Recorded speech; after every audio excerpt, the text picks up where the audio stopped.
शौक है अगर तुझे सियासत का, तो हम भी तख्तों को पलटने का हुनर जानते हैं। शौक है अगर तुझे सियासत का, तो हम भी तख्तों को पलटने का हुनर जानते हैं। कैसे लेनी है हमें मेरी अधिकारें, कैसे लेनी है हमें मेरी अधिकारें, इस अधिकार को छीनने का हुनर जानते हैं। नमस्कार मोदी जी, प्रणाम। देश के प्रधानमंत्री हैं आप। उम्मीद है हर युवा की आवाज़ आपके कानों तक पहुंच रही हो। भले आपके कान इन आवाज़ों को अनसुना करने का एक असफल प्रयास कर रहे हैं, लेकिन इस आवाज़ को नकारना, इस आवाज़ को अस्वीकार करना आपके लिए बहुत महंगा पड़ने वाला है। इस आवाज़ को आप गौर से सुनिए। ये आवाज़ हम उन बेरोज़गारों की है जो जीवन के 22 साल, 25 साल, 30 साल सिर्फ इस आस में गुजार दिए कि सरकारी नौकरी हमें मिलेगी। हम पूरी मेहनत करते हैं और फल की चिंता भी करते हैं। जाहिर सी बात है, जब आप भी मेहनत करते हैं तो आप भी फल की चिंता करते हैं। आपको भी आश्वासन मिलता है, उम्मीद है आप सफल होते हैं, तभी आप मेहनत करते हैं और इससे आपको आगे मेहनत करने की प्रेरणा मिलती है। गीता में श्री कृष्ण ने कहा है, कर्मण्येवाधिकारस्ते मा फलेषु कदाचन। उन्होंने कहा है कि तुम कर्म करते जाओ, फल की चिंता तुम मत करो, मैं करूँगा।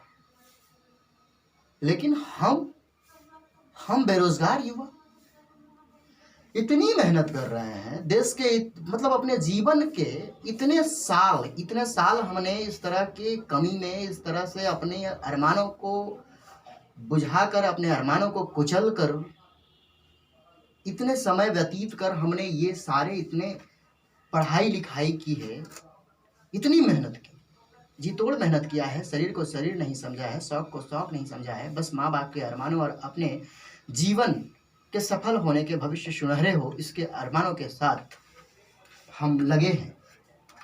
लेकिन यह अनवरत प्रयास कब तक चलता रहेगा? आखिर हमारा दोष क्या है? हमने आखिर ऐसा किया क्या है?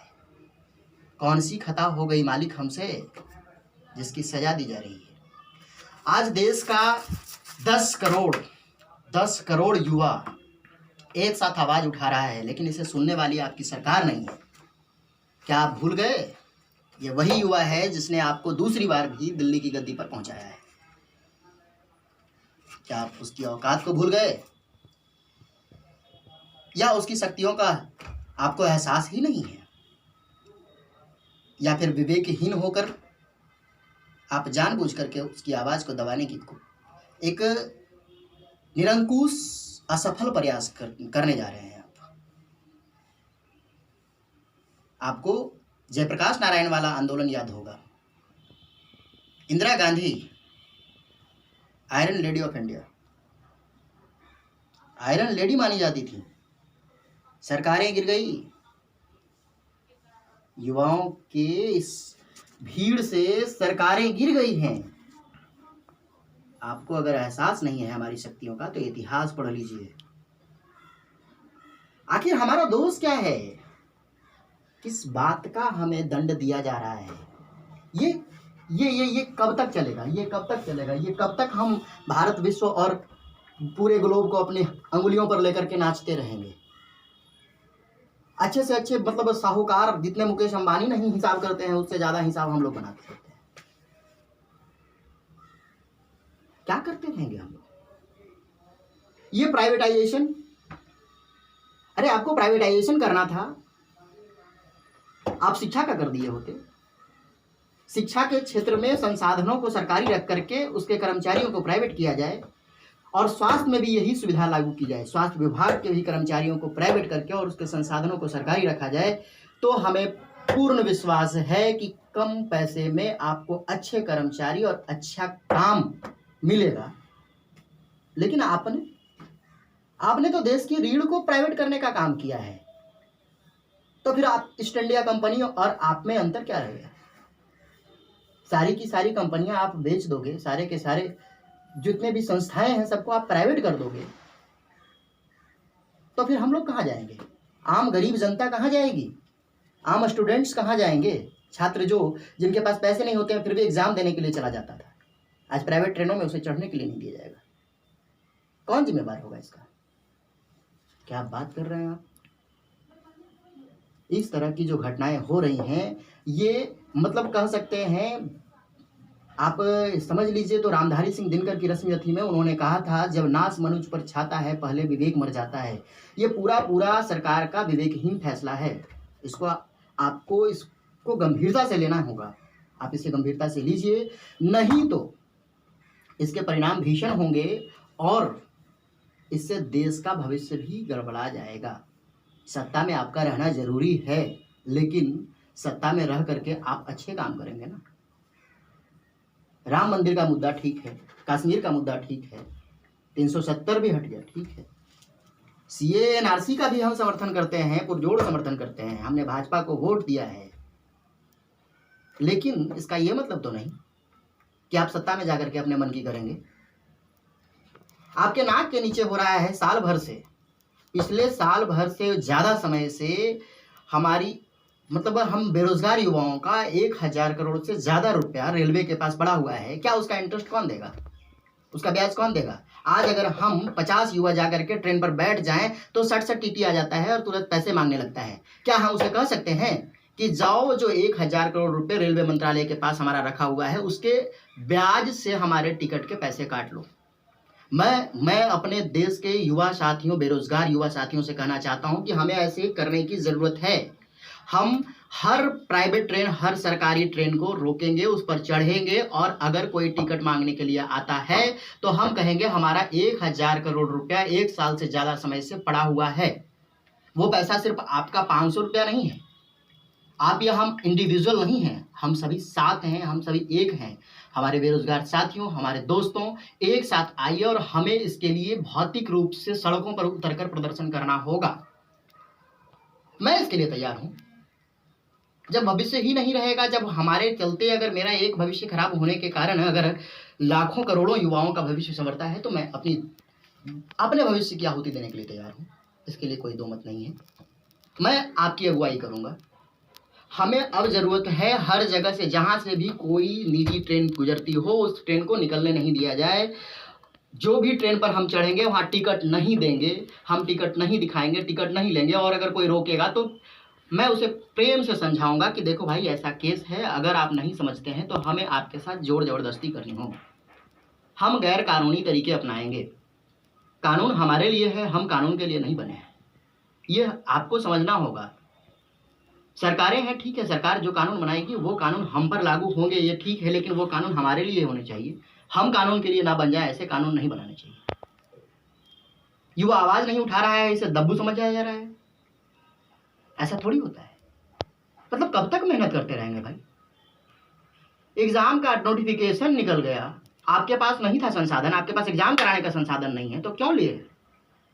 क्यों पैसा ले लिया आपने? आज हमारा 100 रुपया 200 रुपया कोई ले लेता है तो उसको 5 बार घूरते हैं, रेलवे को घूर भी नहीं पा रहे हैं। मतलब उसको कैसे हम बार बार बोले कि नहीं आप मेरा पैसा दीजिए? कैसे तगादा करें उसका? आप ही बताइए, क्या कर सकते हैं? और तो और एसएससी करवा देता है एग्जाम, ठीक है, एसएससी करवा देता है, उसके बाद फिर यूपीएससी करवा देता है। बहुत सारी संस्थाएं 100 रुपये में एग्जाम करवाती हैं। जब 100 रुपये में परीक्षाएं हो रही हैं, ऑनलाइन परीक्षाएं हो रही हैं, तो फिर रेलवे ने 500 रुपये किस हिसाब से लिए? क्या आपको युवाओं पर विश्वास नहीं है? ये क्या मतलब होता है भाई? 500 रुपये दीजिए,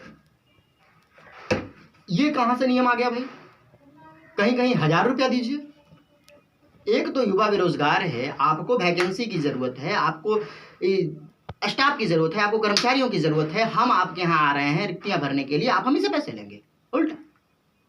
ये सब नियम के लिए हमें लड़ना होगा। हमारे बेरोजगार युवा साथियों, हमारे साथ आइए, समर्थन दीजिए, इस वीडियो को अधिक से अधिक शेयर कीजिए। और मैं अपने बारे में बताता हूँ, मैं हूँ मनीष कुमार सिन्हा, नवादा से। नवादा बिहार राज्य का एक छोटा सा जिला है। यहाँ के हजारों युवा आज भी ग्रुप डी और एनटीपीसी के सपने संजोए बैठे हैं, लेकिन उन्हें क्या पता, हमें क्या पता। हम तो मासूम हैं साहब, हम तो मासूम हैं कि हमें पता ही नहीं कि कब, मतलब हम मेहनत करेंगे और उसके फल का आश्वासन देने वाला भी कोई नहीं है, उसकी चिंता करने वाला ही कोई नहीं है। हम गाड़ी चलाए जा रहे हैं, जाना कहाँ है पता ही नहीं है। वाह जी वाह। तो युवा साथियों, हमारे साथ आइए और फिर से एक बार हम सरकार में बैठे उन दलालों को, बिहार सरकार से, उसके बाद नरेंद्र मोदी से बोलना चाहता हूं कि क्या कारण है आखिर हमारा युवा एमएससी करके, ग्रेजुएट करके, बीटेक करके, क्या कारण है कि ग्रुप डी की वैकेंसी भर रहा है। आपको शिक्षा की गुणवत्ता के सुधार के लिए कदम उठाना बेहद जरूरी है, बेहद जरूरी है। शिक्षा में संसाधन की कमी नहीं है, हमारे पास संसाधनों का भरपूर, मतलब प्रचुर मात्रा में संसाधन उपलब्ध हैं और भरपूर आपने फंड भी दिया है, लेकिन उसकी गुणवत्ता का ध्यान कौन रखेगा। पूरा का पूरा शिक्षा मंत्रालय, स्वास्थ्य मंत्रालय पूरा का पूरा ठप पड़ा हुआ है, सारा भ्रष्टाचार से लिप्त है। इस ओर ध्यान दीजिए और हमें ज़रूरत है सिर्फ और सिर्फ शिक्षा की गुणवत्ता को सुधारने का। शिक्षा एक देश की रीढ़ होती है, अगर यह सुधर गई तो अपना देश खुद ब खुद विकसित होगा। इसके लिए किसी को कोई प्रयास करने की ज़रूरत नहीं होगी। लेकिन शिक्षा को अगर आप तोड़ने का प्रयास करेंगे, इसका मतलब है कि आप अपने देश की रीढ़ को तोड़ने का प्रयास कर रहे हैं, चाहे वो भाजपा की सरकार हो, कांग्रेस की हो या जेडीयू की हो, किसी की भी। फिर से एक बार बोलना चाहता हूं, अगर शौक है तुम्हें सियासत का, सुन लो सत्ता के दलालों, अगर शौक है तुझे सियासत का, तो हम भी तख्तों को पलटने का हुनर जानते हैं। हम देश के युवा हैं, हम इस देश के युवा हैं, अपने अधिकारों को छीन कर लेने का हुनर जानते हैं। जय हिंद, जय भारत, वंदे मातरम।